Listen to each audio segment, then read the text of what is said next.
a la casa del Señor. Amén. Somos pocos, pero parece que somos buenos. Somos poquitos, pero es para mí, que estoy lejos, que vengo poco,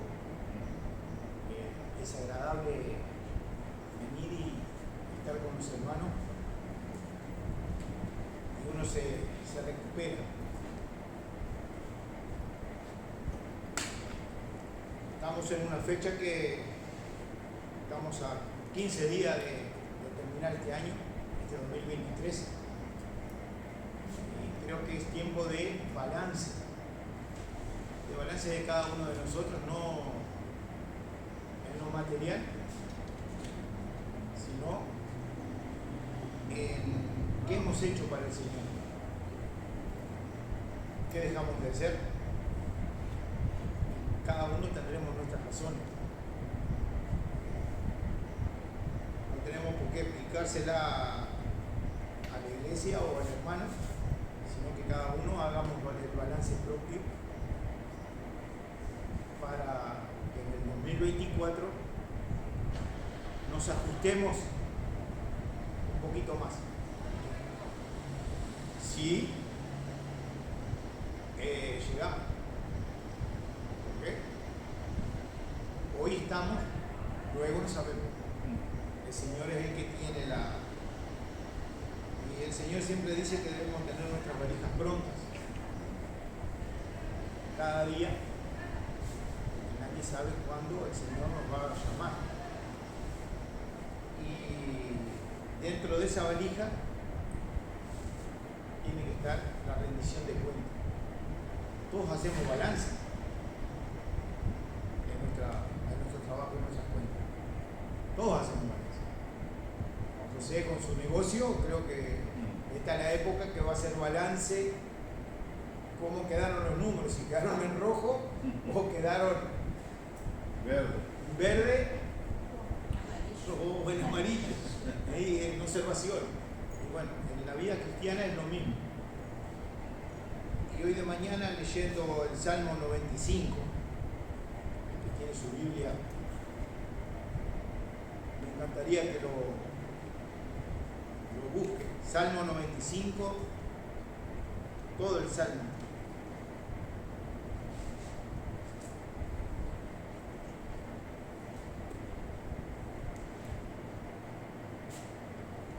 Dice: cántico a Jehová y de adoración. Venid, aclamemos alegremente a Jehová, cantemos con júbilo a la roca de nuestra salvación. Lleguemos ante su presencia con alabanza, aclamémosle con cánticos, porque Jehová es Dios grande y Rey grande sobre todos los dioses, porque en su mano están las profundidades de la tierra y las alturas de los montes son suyas. Suyo también el mar, pues él lo hizo. Y sus manos formaron la tierra seca. Venid, adoremos, postrémonos, arrodillémonos delante de Jehová, nuestro Hacedor. Porque Él es nuestro Dios, nuestro pueblo de su prado y ovejas de su mano. Si oyere su voz hoy, no endurezcáis vuestro corazón como en Meriba, como en el día del Masá, en el desierto, donde me tentaron vuestros padres, me probaron y vieron mis obras. 40 años estuve disgustado con la nación y dije: pueblo es que divaga de corazón y no han conocido mis caminos. Por tanto juré en mi furor que no entrarían en mi reposo. Vemos que creo que cada uno de nosotros analizarnos corresponde que sea diariamente, pero a veces la locura del mundo nos lleva a que pasamos por alto, pero creo que llega el momento de que debemos hacer un balance de nuestra vida, de cómo nos hemos portado para el Señor, en lo que Él nos llamó. Él nos dio mucho sin nosotros merecerlo.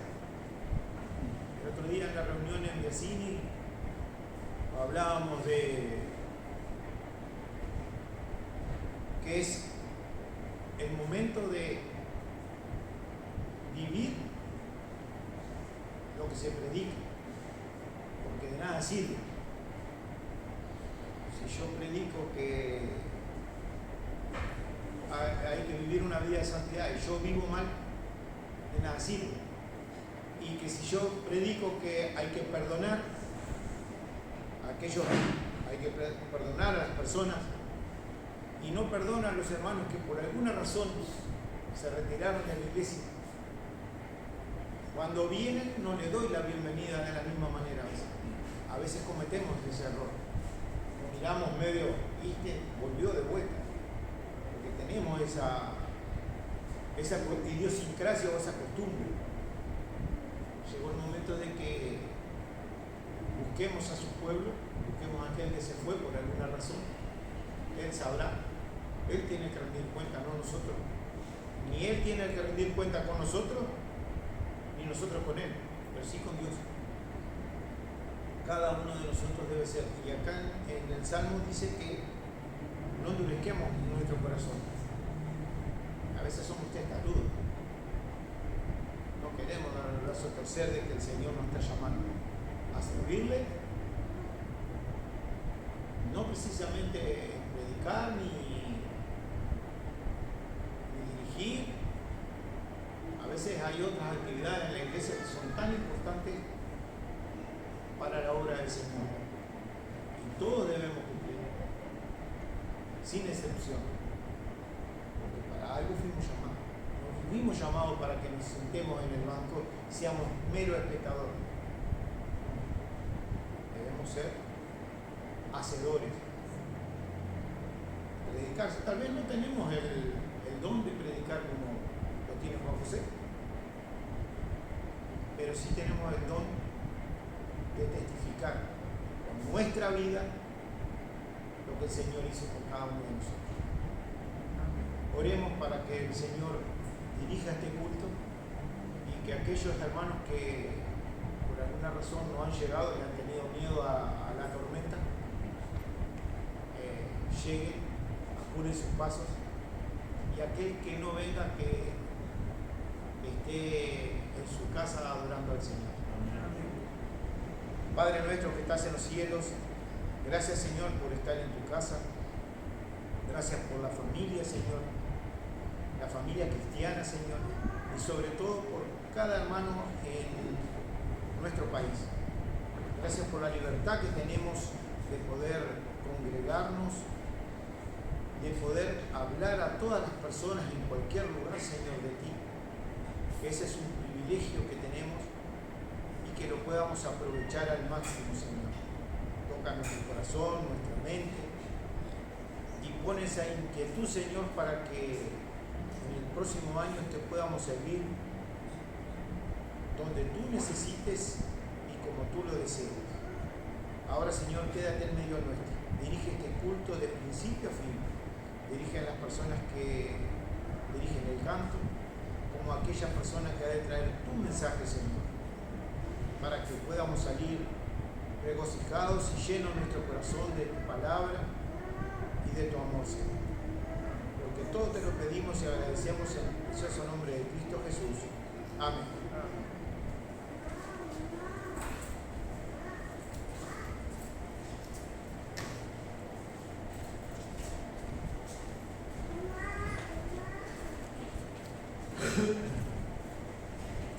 Dios les bendiga, mis hermanos. Vamos a estar en pie, por favor.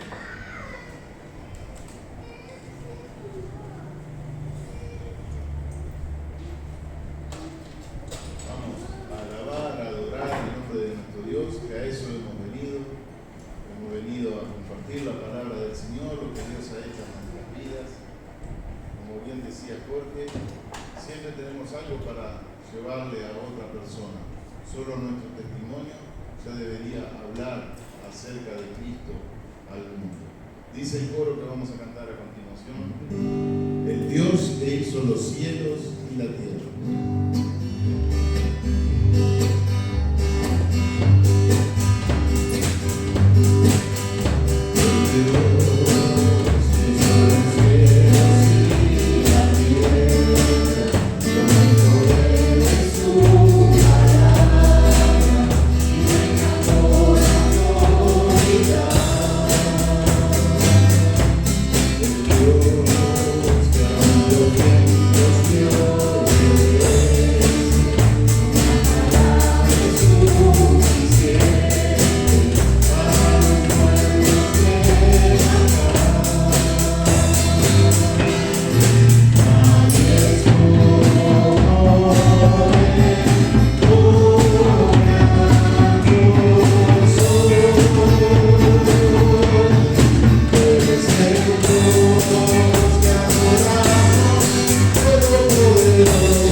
de alabar, de honrar, de gozarnos en tu presencia. Gracias, Señor, porque tú estás paseándote aquí en medio de nosotros y también estás sacudiendo nuestro corazón, Señor, a través de la música, a través de la adoración, a través de la alabanza, Señor, haciéndonos ver, Dios, la grandeza de tu nombre, lo que tú significas para nuestras vidas. Gracias, Señor, por tu presencia en medio de tu pueblo. En el nombre de Jesús. Amén.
Dice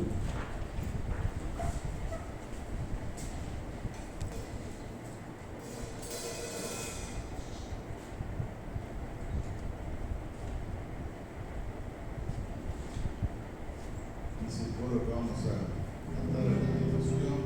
¿Quién formó las olas al hablar? ¿Quién contó la arena? ¿Quién contó la arena en el mar? Reyes y pueblos tiemblan a su voz. La creación le rinde adoración.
Seguimos en adoración. a cantar a continuación. La gente de nuestro tiempo no sabe lo que es el amor. Vive perdiendo el tiempo, buscando y sin encontrar. Amor es entregarse en alma y cuerpo a la humanidad. Vivir siempre sirviendo sin que tú esperes algo para ti.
siervos, Señor. Gracias, Padre, porque sabemos que tú eres el que guía todas las cosas, Señor.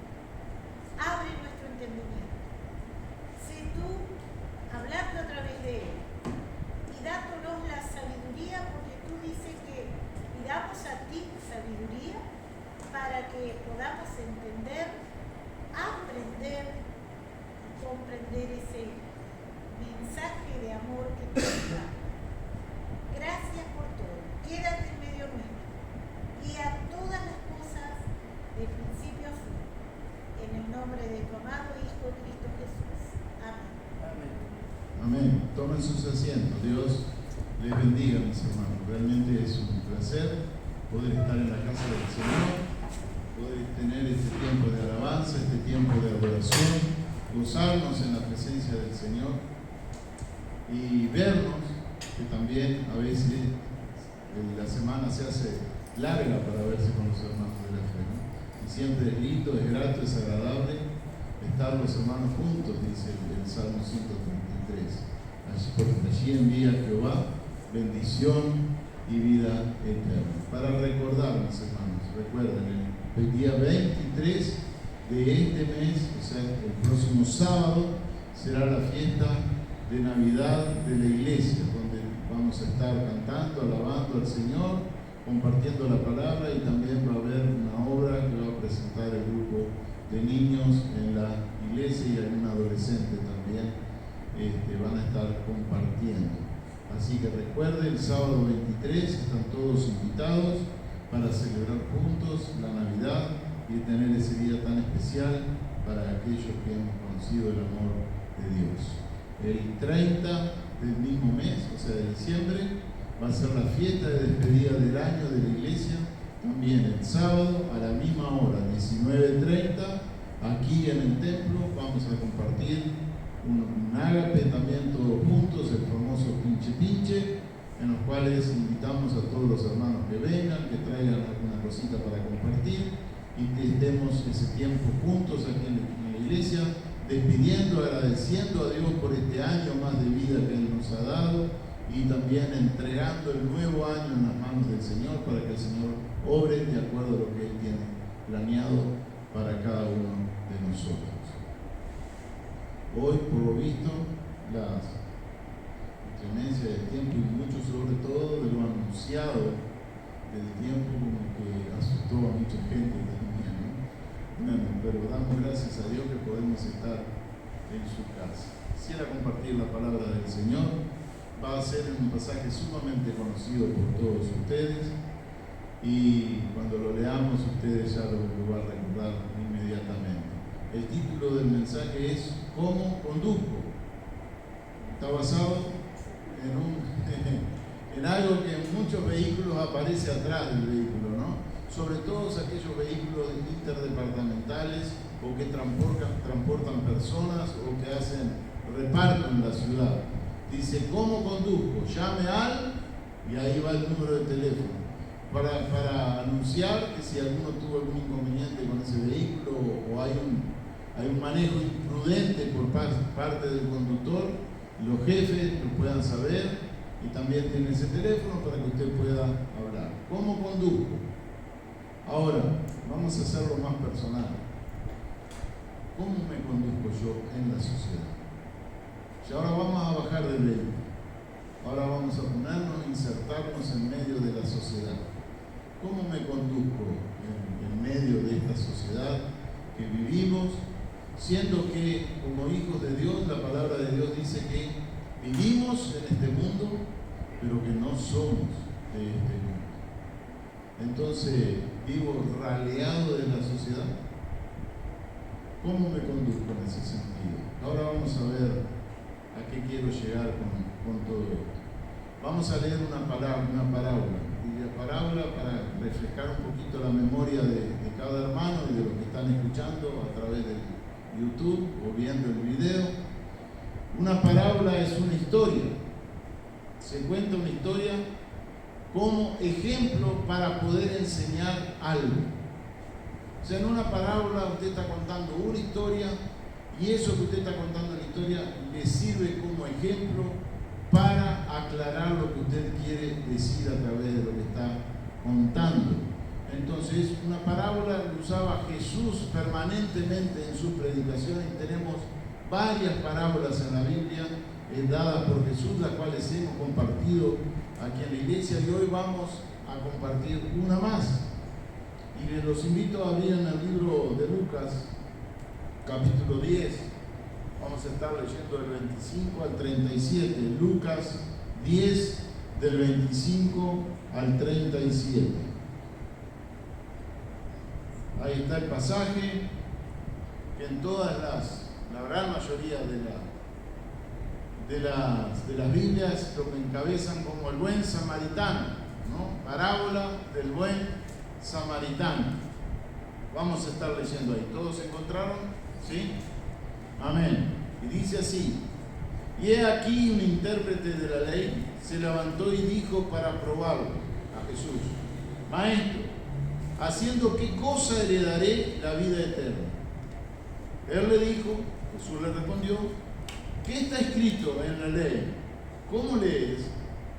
Aquel respondió y dijo: amarás al Señor tu Dios con todo tu corazón y con toda tu alma y con toda tu fuerza y con toda tu mente, y a tu prójimo como a ti mismo. Y le dijo Jesús: bien has respondido, haz esto y vivirás. Pero él, o sea, el intérprete de la ley, queriendo justificarse a sí mismo, dijo a Jesús: ¿y quién es mi prójimo? Respondiendo Jesús le dijo, y acá empieza la parábola: un hombre descendía desde Jerusalén a Jericó y cayó en manos de los ladrones, los cuales le despojaron e hiriéndole se fueron, dejándole medio muerto. Aconteció que descendió un sacerdote por aquel camino y viéndole pasó de largo. Asimismo un levita, llegando cerca de aquel lugar y viéndole pasó de largo. Pero un samaritano que iba de camino vino cerca de él y viéndole fue movido a misericordia, y acercándose vendó sus heridas, echándole aceite y vino, poniéndole en su cabalgadura, lo llevó al mesón y cuidó de él. Otro día, al partir, sacó 2 denarios y lo dio al mesonero y le dijo: cuídamele, y todo lo que gastes de más, yo te lo pagaré cuando regrese. ¿Quién pues de estos 3 te parece que fue el prójimo del que cayó en manos de los ladrones? Él dijo: el que usó de misericordia con él. Entonces Jesús le dijo: ve y haz tú lo mismo. Padre, te damos las gracias por tu palabra, gracias por las riquezas que hay en ella, Señor, gracias porque podemos alimentar nuestra alma a través de lo que leemos, gracias porque tus verdades han quedado escritas en ella, Señor, y hoy nos permiten a nosotros poder discernirla, Señor, poder entenderla. Gracias porque tú has traído luz a nuestros conocimientos, gracias por tu Espíritu Santo, Señor, que hace la obra en cada uno de nosotros y nos permite, Señor, también atesorar estas verdades que tú has enseñado, Señor, para que seamos ejemplo en la sociedad que vivimos. Queremos que esta palabra sea de bendición para cada uno de los que está oyendo este mensaje. Te lo pedimos y te lo agradecemos en el nombre de Jesús. Amén. Y he aquí un intérprete de la ley se levantó y dijo, para probarlo, escuchemos bien, para probarlo, o sea que el interés del intérprete de la ley era probar a Jesús, a ver qué decía Jesús acerca de un determinado tema. Maestro, ¿haciendo qué cosas heredaré la vida eterna? No era poca cosa lo que él preguntaba. ¿Cómo heredar la vida eterna? Nosotros sabemos y conocemos de memoria Juan 3:16. En ese tiempo aún no se había manifestado, se había dicho por parte de Jesús este pasaje, pero no sé si todos los habían escuchado. En ese tiempo todavía se regían por el antiguo pacto. Todavía no había muerto Jesús en la cruz y resucitado para establecer el nuevo pacto. Se estaban guiando por el Antiguo Testamento. Nosotros sabemos hoy que porque de tal manera amó Dios al mundo, que dio a su Hijo unigénito, para que todo aquel que en él cree tenga vida eterna. O sea que esto que estaba preguntando el intérprete, nosotros hoy lo tenemos claro. A través de Jesucristo y su obra redentora en la cruz es que tenemos vida eterna. Es la forma de llegar a alcanzarlo. Ahora él le preguntó para saber si Jesús obviamente conocía la ley, conocía lo que estaba escrito en la palabra de Dios. Heredarás, dice. Esa palabra heredar viene del griego kleronomeo, de esa palabra griega kleronomeo, que significa tener parte en. Tener parte en. La vida eterna implicaba tener parte con Dios. Entonces, este hombre quería a través de las palabras que Jesús le pudiese responder, cómo heredar la vida eterna. También los judíos en aquel tiempo creían que su destino eterno dependía de su ascendencia. Muchos de ellos creían que porque eran judíos iban a tener la vida eterna. Nosotros sabemos que no es así. Pero mal interpretaban la ley y se la basaban en otras cosas, interpretando que la vida eterna la podían tener porque eran judíos, porque eran descendientes de Abraham. O también otros por las buenas obras. Y nosotros también tenemos claro en ese sentido de que no es a través de las obras que vas a obtener la vida eterna. Entonces Jesús le responde: ¿qué está escrito en la ley? ¿Cómo lees? Y eso está en el libro de Deuteronomio capítulo 6, verso 5, a lo que refiere Jesús. Si usted va a su Biblia y abre la palabra en el capítulo 6 de Deuteronomio, en el verso 5 dice lo siguiente: y amarás a Jehová tu Dios de todo tu corazón, de toda tu alma y con todas tus fuerzas. La ley de Dios establecía ese mandamiento. Amarás a Jehová tu Dios de todo tu corazón y toda tu alma y con todas tus fuerzas. O sea que Dios pasa a ser el amo, el dueño de tu vida. Si tú consideras de esta manera al Señor, es porque realmente el Señor es Señor de tu vida. Y en el capítulo 19 de Levíticos agrega algo más. Y dice así en el verso 18. Levíticos 19, 18.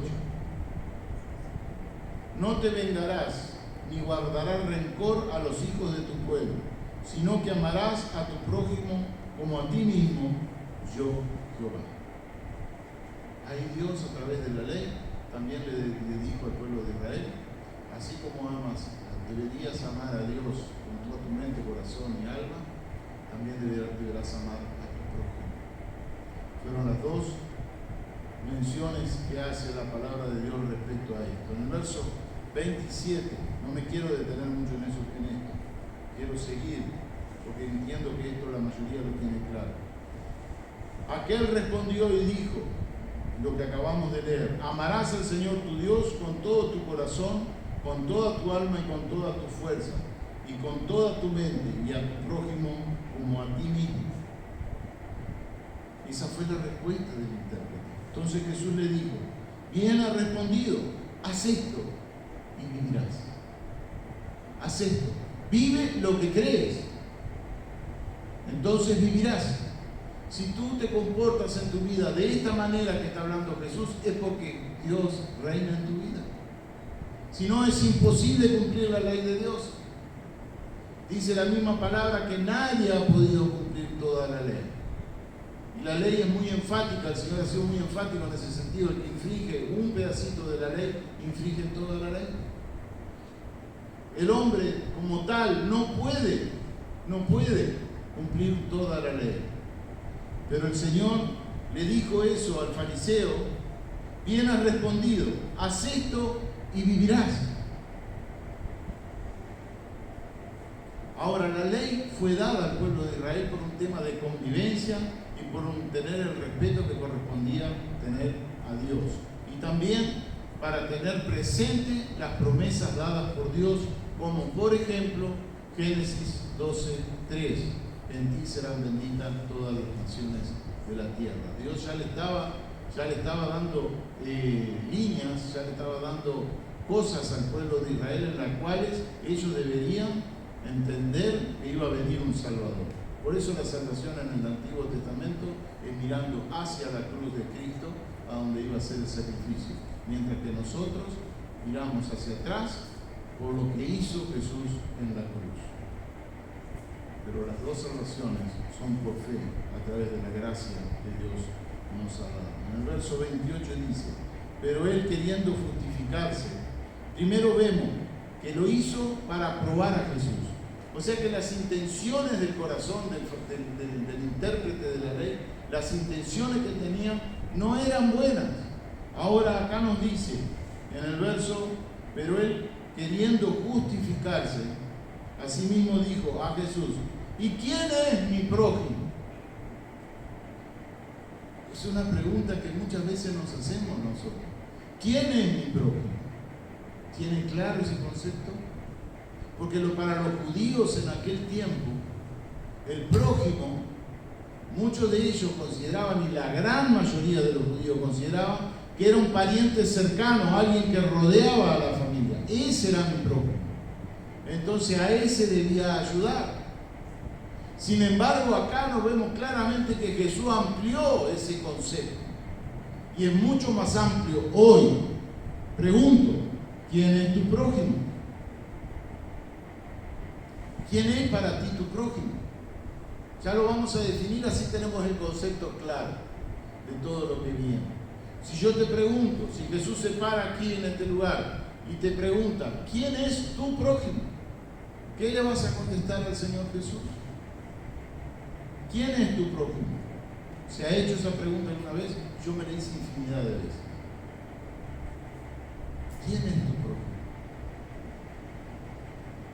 Tu prójimo es aquella persona que necesita de ti. Tanto sea una ayuda económica o tanto sea una ayuda espiritual. Dejemos de lado los avivados, porque también es suficaz esto, ¿no? Pero es toda persona que se muestra con una necesidad, ya sea material o ya sea espiritual.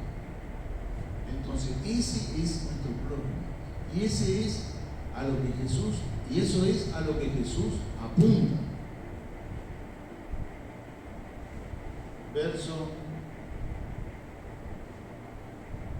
Ahora, antes de entrar en el próximo versículo, volvamos al título del mensaje.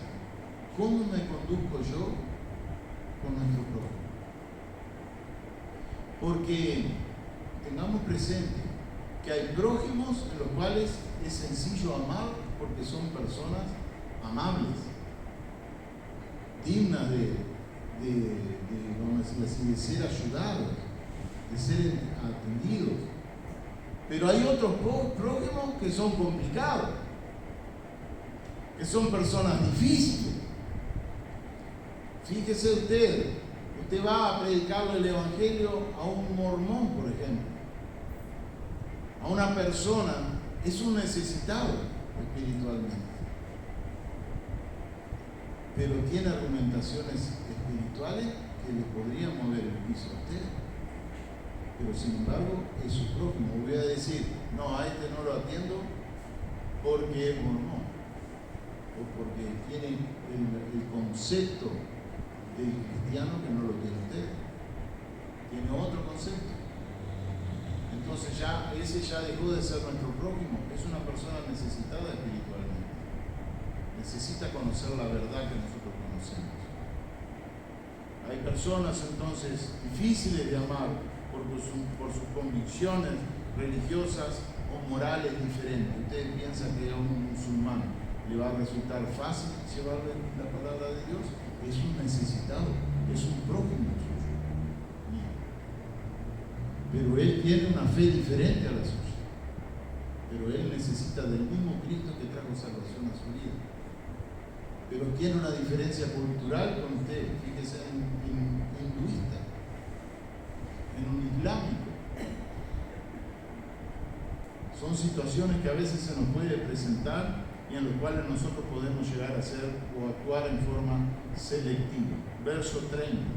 Respondiendo Jesús dijo: un hombre descendía de Jerusalén a Jericó y cayó en manos de ladrones, los cuales le despojaron e hiriéndole se fueron, dejándole medio muerto.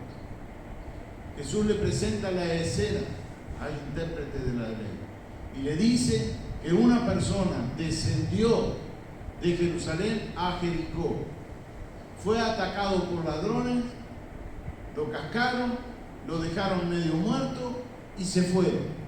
Esa es la situación delante de tus ojos. Ahora nos dice, para uno entender también lo que dice la palabra de Dios, dice que descendió de Jerusalén a Jericó. Jerusalén está a 1000 metros sobre el nivel del mar respecto a Jericó. Y la distancia que hay entre Jerusalén y Jericó son 27 kilómetros. En esos 27 kilómetros fue descendiendo y en uno de esos lugares ahí ocurrió lo que acaba de describir Lucas. Pero ¿por qué dice descendió? ¿Solo porque es una altura diferente? ¿Porque Jerusalén está más alto que Jericó? No, porque Jerusalén es la capital espiritual del pueblo de Dios en aquellos tiempos. Todo lo espiritual se hacía en el templo en Jerusalén. Entonces era la capital espiritual. Entonces cuando ellos iban a Jerusalén, usted va a encontrar en la palabra de Dios que subieron a Jerusalén. Y cuando salían de Jerusalén a cualquier lugar de Israel, decían descendieron de Jerusalén. ¿Por qué? Porque allí estaba el centro espiritual y donde hacían y ejecutaban la adoración a Dios. Era el lugar donde vivían también los sacerdotes. Muy bien. Seguimos leyendo. Cayó en manos de ladrones entonces, ¿no? Dice así: lo despojaron, cayó en manos de ladrones, lo despojaron e hiriéndole se fueron, dejándole medio muerto. Lo dejaron mal, al borde de la muerte, y fue una situación de que si no tenía una asistencia, esa persona iba a morir. Así está planteado el panorama. Con Joaquina, una vez estando en el shopping, presenciamos una enseñanza por parte de la Intendencia de los primeros auxilios. Una de las cosas que me quedó clara a mí en ese evento, fuera de las cosas físicas que uno tiene que hacer para atender a una persona que está en esa condición, es esto: que su ayuda, su colaboración con la persona, saber esos primeros auxilios, cómo atender a ese individuo, es la diferencia entre la vida y la muerte.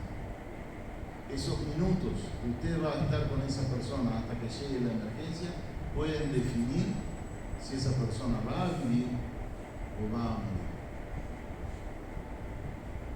Para esta persona, en estas condiciones de la historia, la atención a esa persona era la diferencia entre la vida y la muerte. Y muchas veces en nuestras manos está esto, de llegar o no a nuestro prójimo para ayudarlo desde el punto de vista espiritual. Dice el verso 31: aconteció que descendió un sacerdote por aquel camino y viéndole pasó de largo. Un sacerdote le vio, estaba ahí en el suelo, muchas veces, muy probablemente con señales de violencia, y siguió de largo. Uno dice, debería ser el primero en asistirlo, ¿no? El primero en estar atendiendo al necesitado.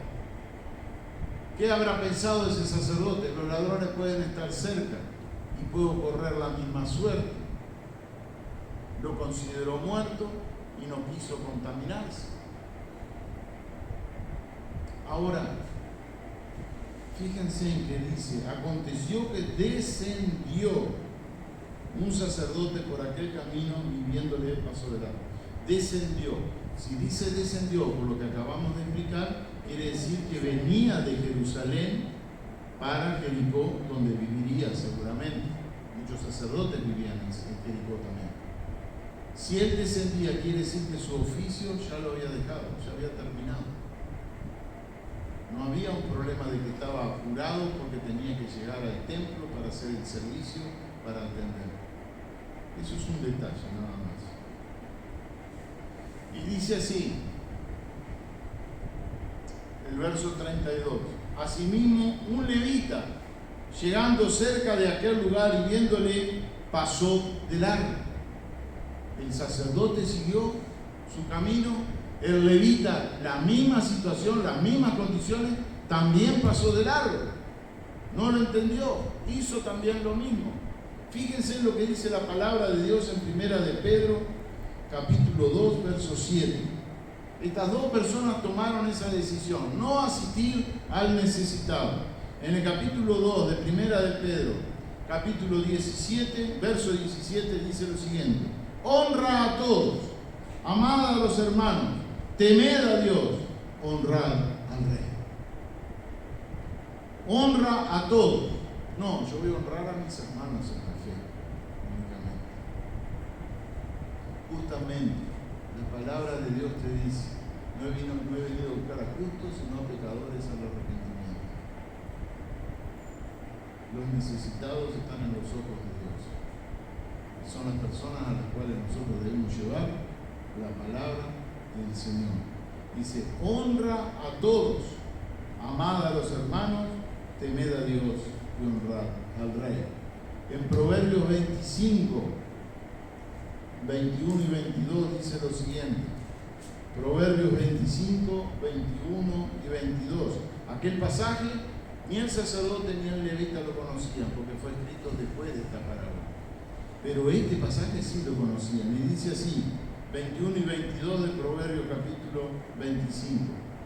Si el que te aborrece tuviere hambre, ¿qué dice? Dale de comer pan. Y si tuviere sed, dale de beber agua. Porque aguas amontonarás sobre su cabeza y Jehová te lo pagará. Al que tiene hambre, dale de comer. Y al que tiene sed, dale de beber.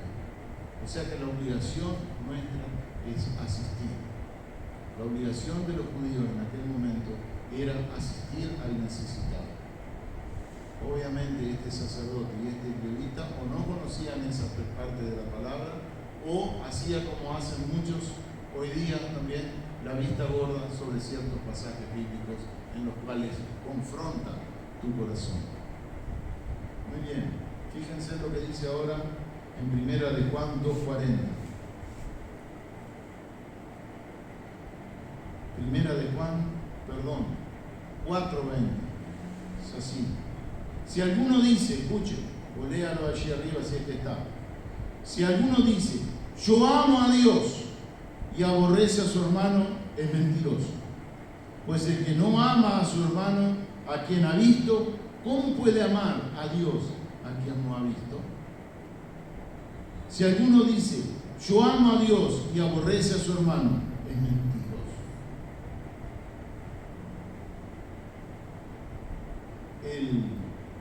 Me imagino el intérprete de la ley los ojos que debería estar abriendo en ese momento, cuando Jesús le estaba dando esta parábola. Y ahora nosotros entendemos, porque si decimos que amamos a Dios, el intérprete lo tenía claro: amarás al Señor tu Dios con toda tu mente, con todo tu corazón, con toda tu alma. Supuestamente vivía lo que decía. Acá el Señor nos dice a través de Juan: si alguno dice, yo amo a Dios y aborrece a su hermano, es mentiroso. Para reflexionar, hermano. Verso 33 de la parábola que estamos compartiendo. Verso 33, dice así: pero un samaritano, siempre aparece alguien, ¿no? Pero un samaritano que iba de camino vino cerca de él y viéndole fue movido a misericordia. Pero un samaritano que iba de camino, el samaritano iba hacia Jerusalén.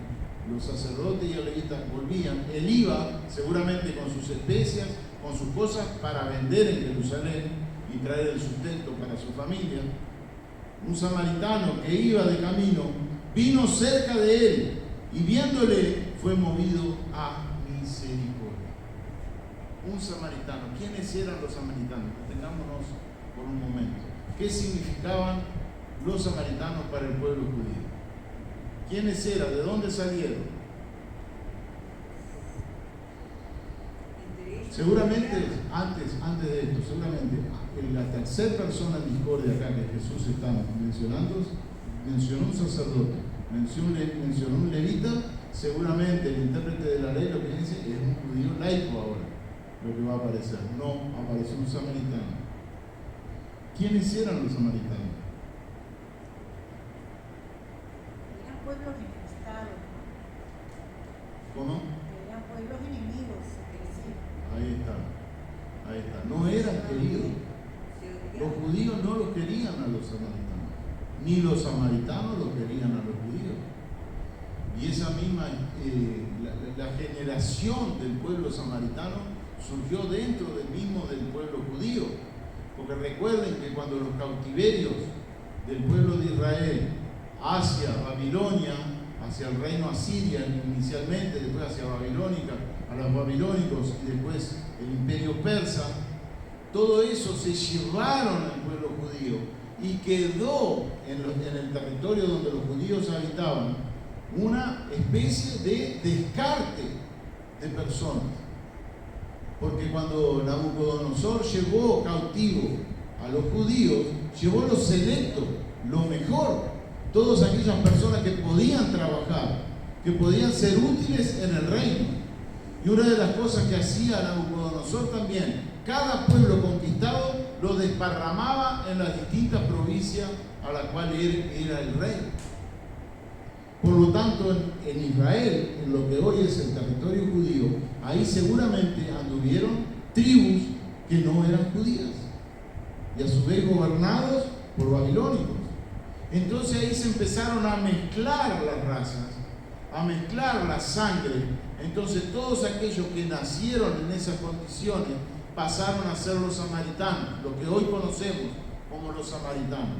Y en el libro de Esdras tenemos que las exigencias para pertenecer al pueblo de Israel y que tenían que ser de sangre pura judía. Todos esos, y que justificaran el hecho de ser judío a través de los registros que tenía el pueblo de Israel. Y hubo mucha gente que no pudo justificar siendo judío. Esos quedaban afuera. Y todos aquellos mezclados quedaban afuera también. Y ahí se generó el pueblo judío. Y con esas perspectivas se pueden imaginar la tirria que podía existir entre ellos.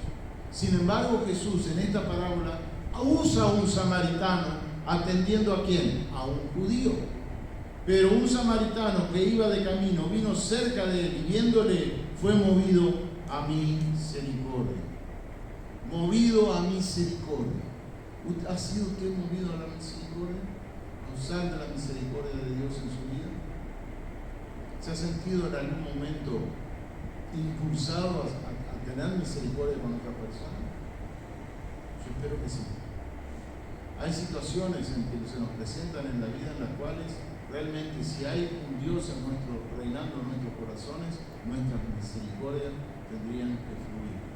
Hoy yo de mañana les escribí un pasaje en el Salmo 105, 17 y 18, que habla de las misericordias de Dios y que son eternas. Así es la misericordia de Dios, eterna y de generación en generación. Esa es la misericordia de Dios. Deberíamos de ser de la misma forma porque dice la palabra que sean imitadores de Cristo como hijos de Dios. Y si somos imitadores de Cristo, la misericordia que uno debería manejar, la debería manejar para siempre y por la eternidad. Hay situaciones, yo tengo varias anotadas acá, pero no quiero tirar yéndome por las ramas ahí. Este hombre, este samaritano, no le importó que la persona que iba a atender era judía. Arriesgó su vida. Si los ladrones estaban cerca, caería en manos de ladrones. Pero este hombre necesita la ayuda, necesita mi ayuda. Entonces lo atendió. Y nos dice en el verso 34, y él, acercándose, vendó sus heridas, echándole aceite y vino, y poniéndole en su cabalgadura, lo llevó al mesón y cuidó de él. Vendó sus heridas. Las vendó después de haberle echado el aceite y haber echado el vino. ¿Qué simboliza el aceite? Nosotros sabemos desde el punto de vista espiritual que en el Antiguo Testamento, cuando se menciona el aceite, es referencia al Espíritu Santo. ¿Es así o no? Pero la función que el aceite cumplía en aquel tiempo era suavizar las heridas. Echándole aceite en la herida, lo suavizaba. Usted tiene un corte, tiene un golpe o algo en su cuerpo y se va secando la herida empieza a... Bueno, el aceite lo que hacía era justamente suavizar la herida. Y el vino que se echaba también era un antiséptico, era un desinfectante natural, diríamos así, de aquel tiempo. Y lo usó, este hombre lo usó en esta persona. Después dice que lo puso también en su cabalgadura. Para ver, ¿por qué enfatizó esto? Para ver todo lo que hizo haciendo misericordia. No le importó gastar aceite, no le importó gastar el vino, y ahora dice que lo puso en su cabalgadura. Así que él venía en un burrito seguramente, rumbo a Jerusalén. Pero hay un necesitado, bajó de su burrito, lo puso en su cabalgadura y fue ¿para dónde? Dejó la comodidad que él tenía, lo puso el individuo y lo llevó al mesón y cuidó de él. El mesón es un lugar donde podía recuperar más cómodamente el hombre herido. Verso 35, ya nos vamos acercando al final. Otro día, al partir, sacó 2 denarios y los dio al mesonero y le dijo: cuídamelo, todo lo que gaste de más yo te lo pagaré cuando regrese. O sea que la atención de este samaritano hacia el necesitado fue ejemplar, como la que debe ser la de cada uno de nosotros, atendiendo al necesitado espiritual, fundamentalmente al necesitado espiritual. Sacó de su dinero para el cuidado de las heridas y promete volver y pagar el gasto adicional que se pueda generar. 36 y 37. ¿Quién pues de estos 3 te parece? Ahí viene Jesús nuevamente al intérprete y le dice: ¿quién pues de estos 3 te parece que fue el prójimo del que cayó en manos de los ladrones?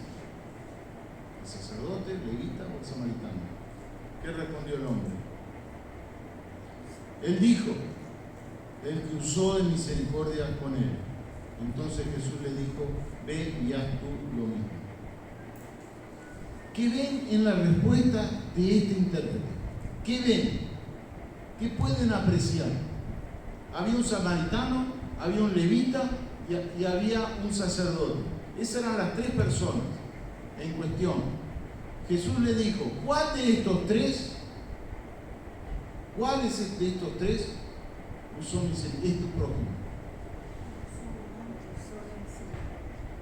El que usó misericordia. Tenía conocimiento. Muy bien. ¿Quién pues de estos 3 les parece el prójimo que cayó en manos de los ladrones? Él le dijo: ¿quién fue el prójimo? El intérprete le dijo: el que usó de misericordia. ¿Por qué no dijo el samaritano? No le convenía. Pero la respuesta lógica es el samaritano. Pero el orgullo era más fuerte. Y eso es algo que nosotros debemos vencer en nuestra vida espiritual. El orgullo muchas veces nos limita en cantidad de áreas de nuestra vida y de nuestro relacionamiento con los demás y con Dios mismo. Este intérprete de la ley entendió todo el mensaje de Jesucristo que Dios le estaba dando en ese momento, pero el orgullo cegó sus ojos. Entendió todo, pero no lo aplicó en su vida. Conclusión. Heridos espirituales hay muchos debido a distintas circunstancias de la vida, al punto de estar medio muertos. ¿Conocen alguna persona que esté así en esa situación? ¿O usted pasó por esa situación en algún momento? Yo le puedo decir que sí, que hay, que va a haber y que podemos haber pasado en algún momento de nuestra vida por esta situación. ¿Quién no entró en depresión en algún momento?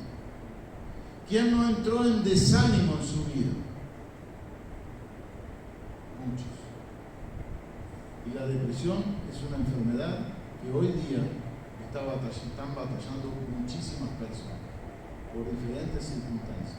Esas son personas que están quedando heridas espiritualmente y necesitan el buen samaritano que también les ayude para salir de ese paso.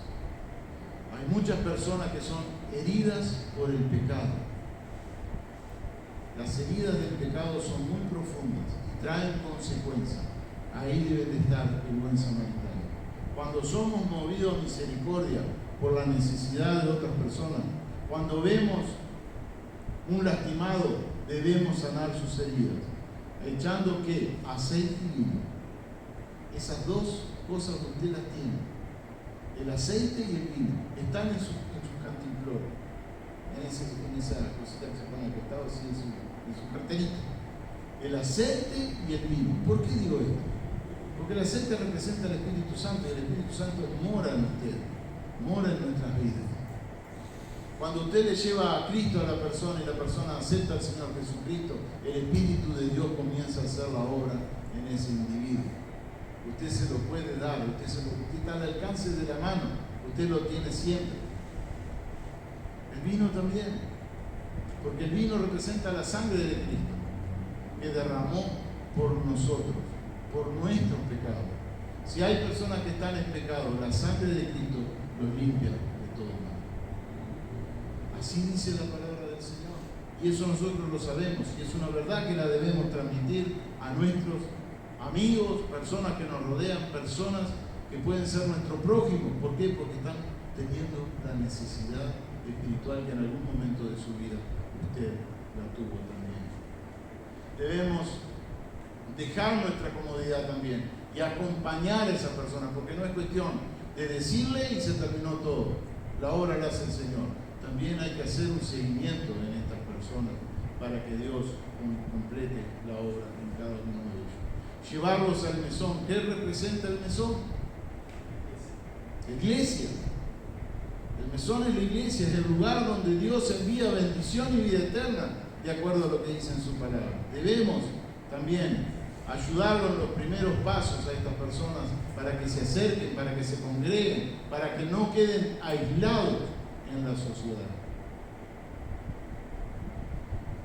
Bueno, mis hermanos, esto ha sido todo. Realmente deseo que el Señor los bendiga y que hayamos entendido que nuestro prójimo es aquella persona que tiene necesidad de las cosas espirituales, ya sean espiritualmente hablando, o sea, alguna ayuda material, como la iglesia muy bien lo ha hecho con personas que han llegado en esa situación. Que Dios te bendiga. Vamos a orar. Padre, en el nombre de Jesús, alabamos y glorificamos tu nombre. Te damos las gracias, Señor, por este tiempo que hemos podido estar juntos. Gracias, Señor, por tu palabra y por las riquezas que hay en ellas. Enséñanos, Señor, cada día todas estas verdades, Señor, y recuérdalas en nuestra mente para que las tengamos presentes en el momento de tener que aplicar cualquiera sea de ellas, Señor. Enséñanos a ser, y realmente queremos ser, buenos samaritanos, Señor. Que podamos ayudar al prójimo que se nos presenta en nuestra vida y ser la ayuda espiritual que la persona necesita. Señor, gracias por todo lo que tú has hecho en nuestra vida. Gracias porque nunca nos has desamparado, Señor. Y gracias porque siempre has provisto por nuestras necesidades. Encomendamos en tus manos la semana que se inicia, todo el tiempo que vamos a tener para estar delante de tu presencia y en especial la celebración de la fiesta navideña en el cual el centro de atención sea tu Hijo Jesucristo. En el nombre de Jesús. Amén. Dios les bendiga.